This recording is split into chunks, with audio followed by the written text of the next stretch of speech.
বিবাহের পর একজন স্ত্রীর দায়িত্ব যখন একজন স্বামী নিয়ে নেয়, তখন যত অর্থ করি দরকার পড়বে, যত অর্থের ব্যবহার হবে, সব ব্যয় করবে স্বামী। এটা স্বামীর দায়িত্ব। আল্লাহ কালামে পাকে স্বামীকে দায়িত্ব দিয়েছেন স্ত্রীর যত ব্যয়ভার আছে সমস্ত বহন করার জন্য। জোরে বলুন সুবহানাল্লাহ। স্বামী স্ত্রীর সম্পর্ককে আল্লাহ এমন এক মধুর সম্পর্ক হিসেবে দুনিয়াতে নিয়ামত হিসেবে বান্দাদেরকে দান করেছেন, যেই নিয়ামতের সম্পর্কের ব্যাপারে আল্লাহ রাব্বুল আলামিন কালামে পাকে অন্য জায়গায় ইরশাদ করছেন, হুন্না লিবাসুন, প্রত্যেক স্ত্রীগণ পুরুষগণের পোশাক এবং পুরুষগণ হলো স্বামীগণ, পুরুষগণ হলো স্ত্রীগণের পোশাক। জোরে বলুন সুবহানাল্লাহ। পুরুষেরা নারীদের পোশাক তথা স্ত্রীরা স্বামীদের পোশাক, স্বামীরা স্ত্রীদের পোশাক। আল্লাহ স্বামী স্ত্রীর সম্পর্ককে পোশাকের সাথে তুলনা করেছেন। পোশাকের সাথে তিনটা জিনিস সম্পৃক্ত।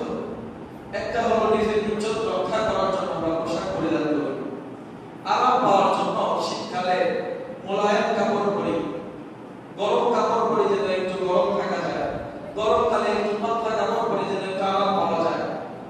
কাপড়ের সাথে একে তো নিজের ইজ্জতের সংরক্ষণ হয়, ইজ্জত বাঁচানোর জন্য মানুষ কাপড় পরে, পোশাক পরে, আর আরাম পাওয়ার জন্য পোশাক পরে। কাপড় সৌন্দর্য বর্ধক। আপনি যত সুন্দর কাপড় পরবেন আপনার চেহারা তত সুন্দর দেখাবে। তো এই তিনটা জিনিস স্বামী স্ত্রীর মধ্যে প্রতিফলিত হয়। স্বামী স্ত্রী একে অপরের সৌন্দর্য, একে অপরের আরাম, একে অপরের জন্য ইজ্জত সংরক্ষণকারী, সংরক্ষক। স্বামী স্ত্রীর জন্য ইজ্জত সংরক্ষণ করে, ইজ্জত বাঁচাতে সাহায্য করে, স্ত্রীও স্বামীর ইজ্জত বাঁচাতে সাহায্য করে। তো এমনি করে এই মধুর সম্পর্ককে আল্লাহ রাব্বুল আলামিন কালামে পাকে অসংখ্য আয়াত স্বামী স্ত্রীর কেমন আচরণ হবে তা নিয়ে আলোকপাত করেছেন। পেয়ারা নবী রাহমাতুল্লাহ আলাইহি হাদিসে পাকের মধ্যে বিভিন্ন ভাবে স্বামী স্ত্রীর হক নিয়ে আলোচনা করেছেন। স্বামীর মর্যাদা বোঝাতে গিয়ে আল্লাহর হাবিব রাহমাতুল্লাহ আলাইহি হাদিসে পাকে ইরশাদ করছেন, মুআজ ইবনে জাবাল রাদিয়াল্লাহু তাআলা থেকে হাদিসে পাক রাসূলুল্লাহ সাল্লাল্লাহু আলাইহি ওয়াসাল্লাম ইরশাদ করছেন, আমি যদি কাউকে সিজদা দেওয়ার অনুমতি প্রদান করতাম তাহলে স্ত্রীদেরকে আদেশ দিতাম তারা যেন তাদের স্বামীদেরকে সিজদা করে। জন্য সুবহানাল্লাহ। স্বামীর মর্যাদা বোঝাতে গিয়ে আল্লাহর হাবিব বলেন, সিজদা তো কারোর জন্য জায়েজ নয়, যদি জায়েজ হতো তাহলে সমস্ত স্ত্রীদেরকে আদেশ করতাম তারা যেন তাদের স্বামীকে সিজদা করে। আল্লাহু আকবার। স্বামীর মর্যাদা আল্লাহর হাবিব বোঝাচ্ছেন। এবং কেননা কোন স্ত্রী ঈমানের স্বাদ ততক্ষণ পর্যন্ত পাবে না যতক্ষণ না সে তার স্বামীর হক সম্পূর্ণভাবে আদায় করে। একজন স্ত্রী তখনই ঈমানের স্বাদ পাবে যখন তার স্বামীর হক সে ঠিকভাবে আদায় করবে। স্বামীর হক যদি কোনো মহিলা আদায় না করে, সে যত বড়ই বুজুর্গ হোক, পাঁচ ওয়াক্ত নামাজি হোক, জিকির আজকার নেওয়ালি হোক, কিন্তু স্বামীর হক যদি ঠিকভাবে আদায় না করে তাহলে সে ঈমানের স্বাদ পাবে না। আল্লাহর হাবিবের কথা, স্বামী যেই অবস্থায় স্ত্রীকে কাছে চাইবে, স্ত্রী যে কোনো অবস্থা রেখে স্বামীটাকে সাড়া দিতে হবে। এটা হলো স্বামীর হক স্ত্রীর উপর। তো আল্লাহ রাব্বুল আলামিনের প্যারা মাহবুব রাহমাতুল্লিল আলামিন দুনিয়াতে এসেছেন। ওনারা তো নবী ছিলেন, আল্লাহর অসংখ্য নবী ছিলেন। তার মধ্যে আপনার আমার নবী দো জাহানের বাদশা নবী রাহমাতুল্লিল আলামিন দুনিয়াতে বিবাহ মোবারক করেছিলেন, শাদী মোবারক করেছিলেন। আল্লাহর হুকুমে আল্লাহর হাবিব রাহমাতুল্লিল আলামিন 11 জন বিবিকে গ্রহণ করেছিলেন আল্লাহর হুকুমে। সর্বপ্রথম আমাদের খাদিজাতুল কুবরা রাদিয়াল্লাহু তাআলা আনহা, তারপর পর্যায়ক্রমে সর্বশেষ হযরত আমাদের আয়েশা সিদ্দিকা রাদিয়াল্লাহু তাআলা আনহা। এমনি করে 11 জন বিবিকে আল্লাহর হাবিব গ্রহণ করেছেন আল্লাহর আদেশে। তো 11 জন বিবির সাথে আল্লাহর হাবিব কেমন আচরণ করেছে, আল্লাহ তো জগৎবাসী জন্য এক নিয়ামত দান করেছে বিবাহ। স্বামী স্ত্রী একসাথে থাকবে, স্বামী স্ত্রী একসাথে থাকতে গিয়ে কোন দর্শন ফলো করতে হবে, কোন আদর্শ অনুসরণ করতে হবে, সেই আদর্শ শিক্ষা দেওয়ার জন্য, সেই দর্শক মানব সমাজের মধ্যে জানান দেওয়ার জন্য আল্লাহর হাবিব দুনিয়াতে এসে বিবাহ করা করেছিলেন। সুবহানাল্লাহ। আল্লাহর হাবিব বিবাহ করার হিকমত এটাই, স্বামী স্ত্রীরা একে অপরের সাথে কেমন আচরণ করবে, কেমন ব্যবহার করবে, এগুলি শিক্ষা দেওয়ার জন্য আল্লাহর হাবিব রহমাতুল্লিল আলামিন দুনিয়াতে বিবাহ করেছেন। আরেকটা হিকমত হলো আল্লাহর হাবিবের অধিক স্ত্রী গ্রহণের কারণ হলো মহিলাদের কিছু মাসাইল আছে, মহিলাদের ব্যক্তিগত কিছু মাসালা আছে যেগুলি পুরুষেরা সাধারণত আলোচনা করতে লজ্জা পায়, পুরুষেরা আলোচনা করে একটা মানানসই হয় না। মহিলাদের মাসালাগুলি আল্লাহর হাবিবের কাছ থেকে জেনে নিতে পারে, পরবর্তীতে মুসলিম যত মহিলা হবে প্রত্যেক মহিলারা যেন তাদের থেকে শিক্ষা নিতে পারে। এই জন্য আল্লাহর হাবিব একাধিক স্ত্রী গ্রহণ করেছেন। কারণ হলো একাধিক স্ত্রীরা যখন আল্লাহর হাবিবের কাছে ওই মহিলাদের ব্যক্তিগত মাসালাগুলি জানবে, এগুলি পরবর্তীতে বিশ্ববাসীর জন্য কল্যাণকর হবে। সুবহানাল্লাহ। পরবর্তীতে যেন মুসলিম মহিলারা ওই মাসালাগুলি আম্মাজানদের কাছ থেকে জানতে পারে। প্যারা নবীর স্ত্রীগণ আমাদের জন্য আম্মাজান, উম্মাহাতুল মুমিনিন, মুমিনের মা প্যারা নবীর স্ত্রীগণ। তেমনি করে আল্লাহর হাবিব রহমাতুল্লিল আলামিন বিবাহ মুবারক করেছেন আম্মাজান খাদিজাতুল কুবরা রাদিয়াল্লাহু তাআলা আনহাকে। ওনার সাথে আল্লাহর হাবিবের বড়ই সুখের দিন কাটছিল। একে অপরের মাঝে কোনো ঝগড়া, বিবাদ, ফাসাদ, মনোমালিন্যতা, কোনো প্রকারের ভয়ভীতি নাই, বিদ্বেষ নাই, সুখে শান্তিতে বসবাস। পুরা জান্নাতি একটা পরিবেশ। স্বামী স্ত্রী যদি একে অপরের মিল থাকে, ফ্যামিলির মধ্যে আলাদা একটা শান্তি থাকে। স্বামী স্ত্রীর মধ্যে যদি ঝগড়া থাকে, যত টাকাওয়ালাই হোক, পয়সাওয়ালাই হোক, কিন্তু ঘরের মধ্যে শান্তি থাকে না। এই জন্য স্বামী স্ত্রীর মিল মহব্বত এটা থাকা অতীব জরুরি, আবশ্যক। আল্লাহর হাবিব রহমাতুল্লিল আলামিন ওনার স্ত্রীদেরকে কত ভালোবাসেন। আল্লাহর হাবিব আদেশ করেছেন যেন পুরুষগণ তাদের স্ত্রীদের উপর সহনীয় আচরণ করে, তাদের সাথে যেন খারাপ আচরণ না করে, তাদের সাথে যেন মারামারি, তাদের চেহারাকে যেন না মারে, তাদেরকে যেন কটু কথা না বলে। আল্লাহর হাবিব হাদিসে পাকে ইরশাদ করছেন যে মহিলাদেরকে উত্তম আদেশ দাও, কেননা নারীদেরকে পাঁজরের বাম হাত থেকে বাঁকা হাত থেকে সৃষ্টি করা হয়েছে। পাঁজরের বাঁকা হাত থেকে মহিলাদেরকে সৃষ্টি করা হয়েছে। এই বাঁকা হাতকে যদি আপনি যেমনি আছে এমনি রেখে দেন, এটা বাঁকাই থেকে যাবে, আর এটাকে যদি পরিপূর্ণ সোজা করতে যান ভেঙে যাবে। আল্লাহর হাবিব বলেন এটা পরিপূর্ণ সোজা করা যাবে না, এটা আবার বাঁকতেও দেওয়া যাবে না, যেভাবে আছে এইভাবে রেখে দেওয়া যাবে না। তোমরা নারীদেরকে উপদেশ দাও, নারীদেরকে তোমরা ওয়াজ করো, তাদেরকে নসিহত করো, তাদেরকে বোঝাও বিভিন্ন ব্যাপারে। তারা যদি বুঝতে না চায় তোমরা বোঝাও, তাদের সাথে নরম কোমল ব্যবহারের মাধ্যমে, তাদের সাথে সুন্দর ব্যবহারের মাধ্যমে তাদেরকে তোমরা বোঝাও, যেন তারা ঠিক থাকে, একবার বেঁধেও না যায়, আবার বেশি সোজা করতে গিয়ে ভেঙে ফেলিও না। তো আল্লাহর হাবিব তো রহমাতুল্লিল আলামিন উনি তো উম্মতকে কিভাবে চালাতে হবে সেই গাইডলাইন দিয়ে গিয়েছেন। স্বামীরা স্ত্রীদেরকে কতটুকু শাসন করবে ওইটাও বলে দিয়ে গেছেন, যে বেশি করো না, বেশি করলে ভেঙে যাবে, আবার কমও করো না, কম করলে আবার বেশি বিগড়ে যাবে, মাঝামাঝি অবস্থান করতে হবে। তো আমাদের স্ত্রীদের কিছু হক রয়েছে স্বামীর উপর। বিশেষ করে আপনি যখন একজন স্ত্রীকে, মেয়েকে বিবাহ করবেন, বিবাহ করার পরে খাবারের দায়িত্ব, পোশাকের দায়িত্ব, থাকার দায়িত্ব, তিনটা দায়িত্ব আপনার উপর। এই মেয়েকে একটা মহিলা জাহান্নামে যাবে, সাথে চারজন পুরুষকে জাহান্নামে নিয়ে যাবে।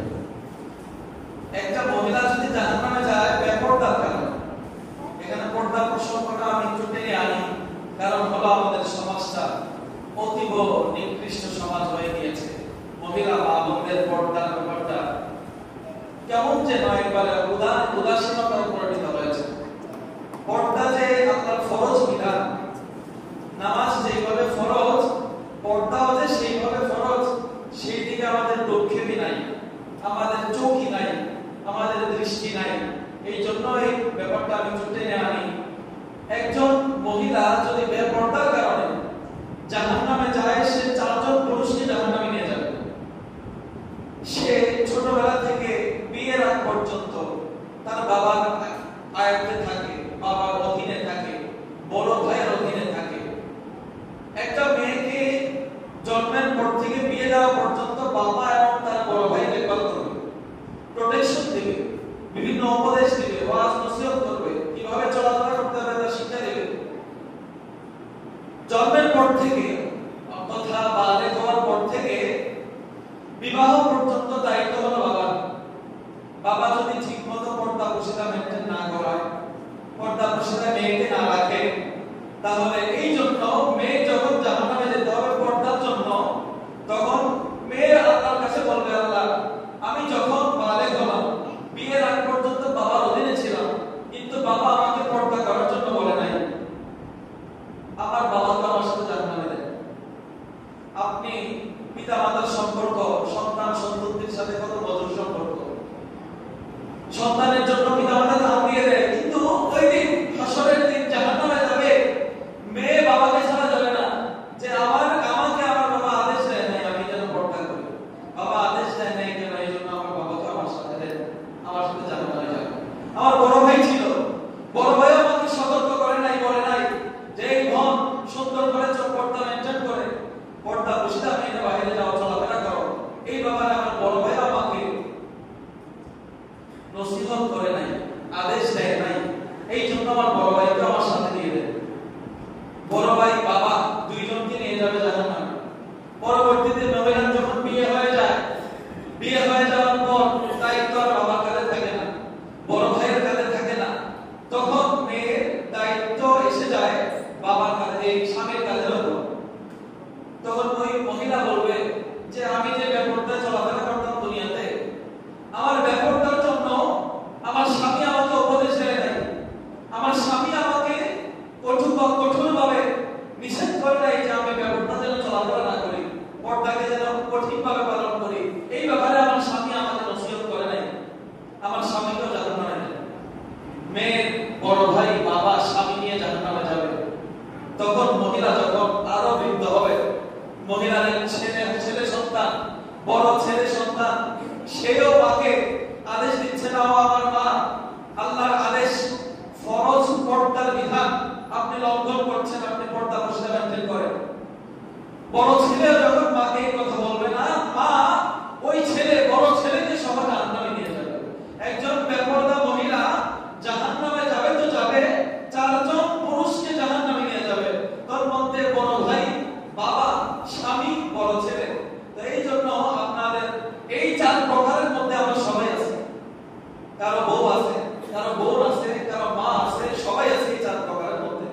তো আপনাদের যাদের দায়িত্ব, আপনাদের মহিলাদেরকে পর্দায় রাখা, আড়াল করে রাখা। মহিলারা তো দামি জিনিস ঠিক রাখতে হয়, লুকিয়ে রাখতে হয়, প্রকাশ করে দিলে এটার দাম আর থাকে না। আপনার বাসায় মনে করেন গোল্ড আছে, সোনা, এটা আপনি প্রকাশ করে শোকেসে সাজায় রাখবেন না, গ্লাস করে, এটা আপনি আলাদা করে গোপন ভাবে রাখবেন, এমন জায়গায় যেন চোর না দেখে। আপনার বাসায় ডায়মন্ড আছে, বড় মূল্যবান পাথর, এটা আপনি শোকেসে যেমন আয়না করে গ্লাস করে সাজিয়ে রাখবেন না, এটা আপনি গোপন জায়গায় রাখবেন যেন চোর আসলে এটা না দেখে। তো মহিলারা এমন মূল্যবান জিনিস তারা লুকিয়ে থাকবে, তাদেরকে লুকিয়ে রাখতে হবে, তাদেরকে সেভে রাখতে হবে, এটা আপনাদের দায়িত্ব। কিন্তু আমরা সমাজে কি করছি, বিশেষ করে স্বামী স্ত্রীর হক নিয়ে আলোচনা হচ্ছে। স্বামীর হক হলো, স্বামীর উচিত হলো তার স্ত্রীকে কঠোরভাবে পর্দার জন্য উপদেশ দেওয়া, কঠোরভাবে বলা। পর্দা যদি সে না মানে, পর্দা করা ফরজ, পর্দা আপনি বলার পরেও যদি আপনার স্ত্রী না মানে, না করে, তারপরে আপনি আপনার স্ত্রীকে তালাক পর্যন্ত দিতে পারবেন। বুঝতে পারতেছেন? আপনার আদেশে যদি আপনার স্ত্রী পর্দা না করে, এই স্ত্রীকে তালাক পর্যন্ত দিতে পারবেন। আল্লাহর বিধান মানতেছেন আসে, আল্লাহর বিধান যে মানবে না সে তো স্ত্রী হিসেবে থাকার দায়িত্ব রাখে না। এই জন্য সকলেই চেষ্টা করবেন, যাদের উপযুক্ত মেয়ে আছে, যাদের স্ত্রীরা যুবতী এবং আপনাদের যাদের স্ত্রী আছে, সকলেই তাদের পর্দার ভিতরে রাখবেন। বাহিরে গেলে বলবেন পর্দাটা পরে যেতে, মুখটা খুলে যেতে। একটা মেয়ে, একটা যুবতী মেয়ে যখন রাস্তায় পর্দা করে যাবে, ছেলেরা কোনোদিনও তার দিকে খারাপ নজরে, কুনজরে তাকাবে না। আর একটা মেয়ে যখন সাজসজ্জা করে, চুলগুলি ছেড়ে, মেকআপ করে, বিভিন্ন ধরনের সাজ সামগ্রী দিয়ে রাস্তায় নেমে যাবে, যে কোনো যুবক তার উপর আকৃষ্ট হবে। এটা প্রাকৃতিক নিয়ম। যুবকেরা মেয়েদেরকে দেখলে একটু তাকাবে। এই জন্য যুবকেরা যেন মেয়েদেরকে স্টিচিং করতে না পারে, এই জন্য মেয়েদেরকে উদ্যোগ নিতে হবে। মেয়েরা যদি পর্দা করে বের হয়, যুবকেরা স্টিচিং করতে পারবে না। আর মেয়েরা যদি সাজসজ্জা করে, চুল ছেড়ে, বিভিন্ন মেকআপ মেখে রাস্তায় নেমে যায়, তাহলে তো পোলাপান কিছু ডিস্টার্ব করবে। এই ডিস্টার্ব করার জন্য তো মেয়েরা দায়ী। এই জন্য মেয়েদেরকে বলবো, উপযুক্ত মেয়ে যারা আছেন, আপনারা পর্দা মেইনটেইন করেন। বাইরে যখন যাবেন একটু স্বাধীনতা বজায় রেখে যাবেন। চেহারাটা ঢেকে, বোরকা একটু ঢিলাঢালা পরে যায় না। এখন বোরকার মধ্যে বিভিন্ন ধরনের আধুনিকতার ছোঁয়া। এমন বোরকা পরে শরীরের পুরো স্ট্রাকচার বোঝা যায়। এই বোরকা পরার কি দরকার? এই জন্য বোরকা পরতে হবে বোরকার মতো। যে বোরকা পরলে শরীরের অবয়ব বোঝা যায় না, ওই সমস্ত বোরকা কিনে নিলেন ভাবতেন। বোরকা পরেও যদি শরীরের অবয়ব বোঝা যায়, এই বোরকা তো জাহান্নামে টিকে যাবে। এই জন্য আপনারা আপনাদের স্ত্রীদেরকে, আপনাদের বোনদেরকে অবশ্যই পর্দার ব্যাপারে কঠোরতা দেখাবেন। আপনি তো চাইবেন না অবশ্যই জাহান্নামে যেতে। যদি জাহান্নামে যেতে না চান, তাহলে স্ত্রীদেরকে, বোনদেরকে পর্দার জন্য বলতে হবে এই বিধান। আল্লাহর হাবিব রাহমাতুল্লিল আলামিন ওনার স্ত্রীদেরকে নিয়ে বসে আছেন। দুইজন স্ত্রীকে নিয়ে বসে আছেন হুজরা মুবারকে। এমন সময় এক অন্ধ সাহাবী এসেছে। অন্ধ সাহাবী আব্দুল্লাহ ইবনে মাকতুম রাদিয়াল্লাহু তাআলা। সে চোখে দেখে না। আল্লাহর হাবিব ওনার স্ত্রীদেরকে আদেশ দিলেন তারা যেন ভিতরে চলে যায়। তখন আম্মা জান্নাত বললেন, ইয়া রাসূলুল্লাহ, আপনার এই সাহাবী তো অন্ধ, সে তো আর দেখে না, আমরা কারা এখানে আছি। আল্লাহর হাবিব বলে, সে দেখে না, কিন্তু তোমরা তো দেখো। শুধু মহিলারা পর্দা করবে, পুরুষেরা পর্দা করবে না। পুরুষেরা বড় পর্দা। মহিলারা তো শুধু ঢেকে রাখলেই চলে, শরীর ঢেকে রাখলেই পর্দা হয়ে যায়, কিন্তু পুরুষেরা তাদের চোখকে হেফাজত করাই হলো পর্দা। একটা নারী রাস্তা দিয়ে যাচ্ছে, একবার চোখ পড়ে গিয়েছে না চাওয়াতে, আপনি সাথে সাথে চোখ নামিয়ে ফেলবেন, এটা আপনার চোখের পর্দা। আপনি যদি পুনরায় আবার তাকিয়ে থাকেন, তাহলে এটা জেনা হবে, আপনার পর্দার খেলাফ হবে। দৃষ্টি দিয়েও জেনা হয়। জেনার কয়েক প্রকার আছে। চোখের জেনা আছে, হাতের জেনা আছে, মনের চিন্তা ভাবনার মাধ্যমে কিছু খারাপ চিন্তা ভাবনা যদি আসে মনের ভিতরে, এটা হলো মনের জেনা। তো এই জন্য দৃষ্টি দিয়েও জেনা হয়। দৃষ্টির জেনা থেকে হেফাজত করতে হবে, দৃষ্টিকে হেফাজত করতে হবে। আল্লাহর হাবিব আম্মা জানদেরকে বলেন, তোমরা ভিতরে চলে যাও। তোমরা দেখতেছো আমার সাহাবী না দেখো। অন্ধ সাহাবীর কাছেও মহিলাদেরকে পর্দা করার জন্য, পর্দা করার ব্যাপারে আল্লাহর হাবিব কত গুরুত্ব দিয়েছেন। আম্মা জান ফাতেমা তো জাহরা খাতুনে জান্নাত, যিনি মহিলাদের জান্নাতের সরদারিনী হবে, তিনিও দুনিয়াতে কেমন ভাবে চলাফেরা করেছেন। রাওয়ায়াতে এসেছে, উনি যখন ইন্তেকাল শরীফের নিকটবর্তী হলেন, উনি যখন দুনিয়া থেকে চলে যাওয়ার কাছাকাছি সময় উপনীত হলেন, দয়ার নবী পাক নবী রাহমাতুল্লিল আলামিন যখন দুনিয়া থেকে চলে যান, আম্মা জান ফাতেমা তো জাহরা রাদিয়াল্লাহু তাআলা আনহাকে বলে গিয়েছিলেন যে আমার পরে আমার সাথে পরকালের জিন্দেগিতে সবচেয়ে প্রথম যে ব্যক্তি মিলিত হবে আমার কাছে, যে আগে আসবে ও ফাতেমা, সেই ব্যক্তি তুমি। ফাতেমা মুসকিন হাসিতে, ইয়া রাসূলুল্লাহ, আপনার দর্শক কত, আপনার সাথে আমি মিলিত হব, আর যে সুখের সংবাদ, বড় ভালো সংবাদ আর কি হতে পারে। আম্মা জান ফাতেমা পরবর্তীতে মাওলা আলী শেরে খোদার কাছে আরজ করলেন, ও আমার স্বামী, আমার যখন ইন্তেকাল হয়ে যাবে, আমাকে আপনি এমন ভাবে ডেকে দিবেন যেন পর পুরুষরা আমাকে না দেখে। আমরা তো মহিলারা জীবিত অবস্থায় পর্দা করতে চায় না, শরীর ঢাকতে চায় না। আম্মা জান ফাতেমা ইন্তেকাল শরীফের পরে ওনাকে যেন কোনো পর পুরুষ না দেখে, সেই ব্যাপারে স্বামীকে ওসিয়ত করতেছেন, ও আমার স্বামী, আমার ইন্তেকালের পর আমার দেহটাকে এমন ভাবে ডেকে দিবেন যেন কোনো পর পুরুষ আমার শরীরের লম্বা কতটুকু ছিল, আমি মোটা কতটুকু ছিলাম, এটা যেন না দেখে। তো মহিলারা খাটিয়ায় রাখার পর খাটিয়ার উপর আরেকটা চাদর যে ব্যবহার করা হয়, এটা আম্মা জান ফাতেমা রাদিয়াল্লাহু তাআলা মহিলাদেরকে খাটে রেখে আলাদা একটা চাদর দিয়ে খাটটা ঢেকে দেওয়া, যেন মহিলাদের শরীরের স্ট্রাকচারটা, এই মহিলা কতটুকু লম্বা, এই মহিলা কতটুকু মোটা, এই ব্যাপারটা যেন কোনো পুরুষ দেখতে না পারে। তো আম্মাজান ফাতেমা ইন্তেকাল শরীফের পর পর্দা মেইনটেইন করতেছে, কিভাবে পর্দা করতে হবে, কিভাবে নিজেকে লুকায় রাখতে হবে, সেই ব্যাপারে স্বামীকে নসিহত করতেছে। আর আমরা কি করতেছি? আল্লাহ আমাদের সকলকে সঠিক সমাজ দান করুন, সকলে বলুন আল্লাহুম্মা আমিন। মা বোনদেরকে পর্দা প্রশিক্ষা মেনে চলার মতো তৌফিক দান করুন, সকলে বলুন আল্লাহুম্মা আমিন। আল্লাহর হাবিব রাহমাতুল্লাহ আলাইহি, আজকে আলোচনা ছিল অন্যদিকে, আলোচনা অন্যদিকে হচ্ছে আল্লাহর হাবিব রাহমাতুল্লাহ আলাইহির দরবারে ওনার স্ত্রীগণ তথা আমাদের আম্মাজান আসলেন, এসে বলতে লাগলেন, ইয়া রাসূলুল্লাহ, আপনার তো অনেক বিবি আছে, 11 জন বিবি, ইয়া রাসূলুল্লাহ, কোন বিবিকে আপনি বেশি ভালোবাসেন? 4-5 জন কয়েকজন একসাথে এসে এই একই প্রশ্ন করলো। আল্লাহর হাবিব রাহমাতুল্লাহ আলাইহি বললেন যে, হে আমার বিবিগণ, এর উত্তর আমি কালকে সকালে ফজরের নামাজের পরে দেব। সবাই ফজরের নামাজের পর আল্লাহর হাবিবের দরবারে আসবে, সবাই ফজরের নামাজের পর আসবে। এই কথা বলার পর যে যার ঘরে চলে গেল, যার ঘরে চলে গেল, যাওয়ার পর আল্লাহর হাবিব রাহমাতুল্লাহ রাতে গোপন ভাবে লুকায়া লুকায়া এক এক বিবির ঘরে গেল, এক এক বিবির ঘরে ঘরে গিয়া একটা একটা খেজুর দিল এবং বলে আসলো, আল্লাহর হাবিব রাহমাতুল্লাহ আলাইহি, ও বিবি, তোমাকে বড় মহব্বত করে, জোরে বলুন সুবহানাল্লাহ। আল্লাহর হাবিব প্রত্যেক বিবির ঘরে 11 জনের কাছে গেল, প্রত্যেকের ঘরে গিয়ে একটা একটা খেজুর দিয়ে এই একই কথা বলে আসলো যে, আমি তোমাকে বড়ই ভালোবাসি। স্ত্রীকে ভালোবাসা নিবেদন করা, তাদের সাথে একটু সুন্দর রোমান্টিকতা করা, এগুলো আল্লাহর হাবিবের সুন্নাত। স্ত্রীকে কাজে সাহায্য করা, তাদেরকে একটু সুন্দর নামে ডাকা। আল্লাহর হাবিব আম্মাজান আয়েশাকে হুমায়রা বলে ডাকতেন, লাল সুন্দরী বলে ডাকতেন। আম্মাজান আয়েশা যখন রেগে যেত, উনি তো প্রচুর সুন্দর ছিল, ওনার গালগুলি লাল হয়ে যেত, তো আল্লাহর হাবিব রসিকতা করে মহব্বত করে আম্মাজান আয়েশা সিদ্দিকাকে ডাকতেন হুমায়রা, লাল সুন্দরী।